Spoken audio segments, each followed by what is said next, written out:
welcome to FedBiz 5. I'm Sam Fields. Here is a question I think more government contractors should be asking. Which federal agencies actually like doing business with small businesses? Not which agencies have the biggest budgets. Not which agency has the coolest mission. Which ones are actually putting meaningful dollars into small business contracts and buying things your company may realistically be able to provide? Because the federal government is not one customer. It is more like a gigantic shopping mall with thousands of doors, different buyers behind every one of them, and at least a few hallways that lead to a procurement forecast nobody has updated lately. So the goal is not to market to the federal government. The goal is to find the right agencies, the right components, and eventually the right buyers for what you actually sell. And the latest numbers give us a pretty good map. In fiscal year 2025, small businesses received roughly $179 billion in federal prime contracts, accounting for nearly 28% of eligible federal contracting dollars. That is a massive market. But those dollars are definitely not spread evenly. So today, we are looking at 10 federal agencies that deserve serious attention from small business contractors in 2026. And I want to make one thing clear before we start. This is not a list of 10 agencies where contracts are easy. There is no agency handing out purchase orders like free samples at Costco. This is about where the numbers, buying patterns, small business performance, and breadth of opportunity create an attractive market. Let's start with number 1, the General Services Administration, or GSA. GSA earned an A+ on the SBA's latest small business scorecard and awarded about $2.9 billion to small businesses, representing roughly 40% of its eligible prime contracting dollars. And GSA buys a little bit of everything: technology, professional services, facility support, construction, products. It also manages contract vehicles used by agencies across the government. But here is the mistake contractors make with GSA. They hear GSA and immediately think, I need a GSA schedule. Maybe, but do not get a schedule just because somebody told you government contractors are supposed to have one. First, figure out what GSA offices and programs buy what you sell, whether buyers are using the relevant schedule category, and whether there is actually a sales path. The vehicle should support the strategy. It should not be the strategy. Number 2 is the Department of Commerce. Commerce also earned an A+ and awarded around $2.3 billion to small businesses, with almost 48% of eligible prime dollars going to small firms. Commerce is particularly interesting because the department is really a collection of very different markets. You have NOAA, you have the Census Bureau, you have NIST, and other bureaus buying science, research, cybersecurity, data analytics, engineering, technology, consulting, and program support. So do not market to commerce. Pick a bureau, study its awards, study its forecast. Figure out which part of the mission fits you. Number 3 is HUD, the Department of Housing and Urban Development. HUD's overall contracting base is much smaller, but this is exactly why percentages matter. More than 55% of its eligible prime contracting dollars went to small businesses, and HUD earned an A+. That is a strong market signal. HUD buys professional services, research, program support, financial oversight, inspections, training, technology, and services connected to housing programs. If you can tie your capability to a specific HUD mission instead of sending a generic capability statement that says you do consulting, you have a much better story. Number 4 is the Department of Agriculture. And USDA is one of the numbers that jumps off the page. More than 74% of eligible prime contracting dollars went to small businesses in fiscal year 2025, totaling roughly $7.3 billion. That is huge. And USDA is far more than farming. You have forestry, rural development, research, facilities, environmental work, technology, construction, grounds maintenance, professional services, supplies. There are mission areas, regional offices, forests, laboratories, facilities, and field operations all over the country. For a geographically focused small contractor, USDA can be especially interesting. Number 5 is the Department of Veterans Affairs.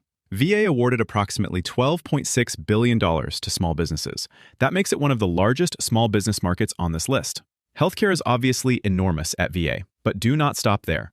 VA buys medical products, technology, construction, facility support, staffing, maintenance, logistics, professional services, and plenty more. And if you qualify as a veteran-owned or service-disabled veteran-owned small business, VetCert can be especially important in this market. Again, though, do not try to sell to the VA. A VA medical center, regional office, or program office is a much more useful target. Number 6 is the Department of the Interior. Interior put nearly 58% of its eligible prime dollars into small businesses. Think National Park Service, Bureau of Land Management, Bureau of Reclamation, and other organizations managing enormous amounts of land, infrastructure, natural resources, facilities, and public operations.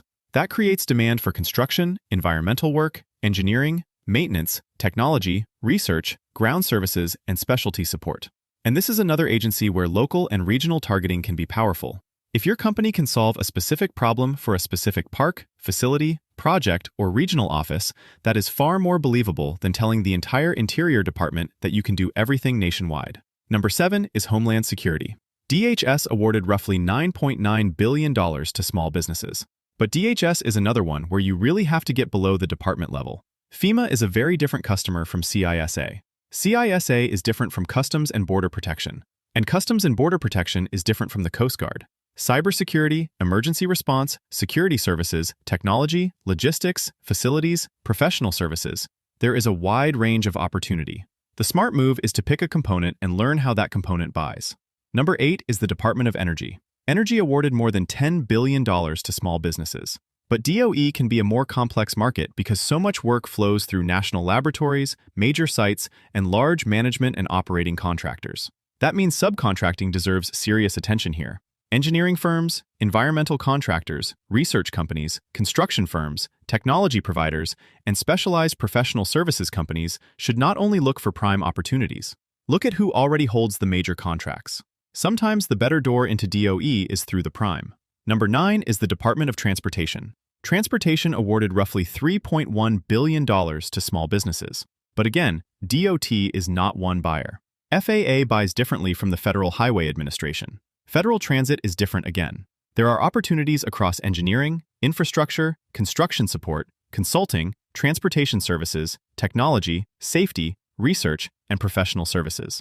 If transportation touches what you do, pick a modal administration and start there. And number 10 is the Department of War. This is the giant. Roughly $100 billion in small business prime awards in fiscal year 2025.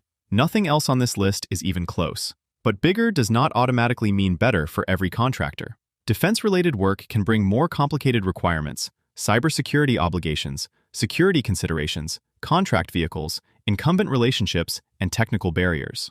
So if you are new, please do not hear $100 billion and decide tomorrow morning that your target customer is the entire Department of War. Pick an installation, pick a command, pick a branch, pick a specific requirement, or look for a strong prime contractor that needs what you do. Narrow beats broad. And honestly, that is the real lesson of this entire list. The best agency is not necessarily the one spending the most money. The best agency is the one buying what you sell, in a way you can realistically pursue, with requirements you can actually perform. So how do you choose? Start with evidence. Search sam.gov using your strongest NAICS codes and capability keywords. Then look at historical awards. Which agencies keep buying what you sell? Which offices are doing the buying? Who is winning now? How much are they paying? When do those contracts expire? Are sources sought notices appearing? Is the agency forecasting something that lines up with your capabilities? Then, narrow. One agency, one bureau or component, one buyer problem. That is a strategy. Trying to market technology, staffing, construction, consulting, logistics, office supplies, and cybersecurity to 40 agencies at once is not a strategy. That is a brochure with anxiety. And this is also where FedBiz 365 can help. FedBiz 365 helps contractors cut through the noise by identifying relevant opportunities, matching them to your capabilities, showing historical awards, incumbent and competitor intelligence, buyer information, expiring contracts, and other market signals that help you decide where your company actually belongs. It can also break down solicitations into plain English, help you understand requirements faster, generate proposal outline templates, and give you a structured way to manage the opportunities you decide are worth pursuing. Because the goal is not to find more government contracts. The goal is to find more of the right government contracts. So here is the takeaway. Do not choose an agency because you recognize its name. Choose an agency because the evidence says it buys what you sell. Then go deeper. Learn the bureau, learn the office, learn the mission, learn the incumbent, learn the buyer. That is where government contracting starts becoming a market strategy instead of a search exercise. If you want to see how FedBiz 365 can help you identify the agencies, buyers, and opportunities that fit your business, call FedBiz Access today for a complimentary demonstration. Thanks for listening to FedBiz 5, and until next time, stay focused, stay visible, and keep winning in government contracting.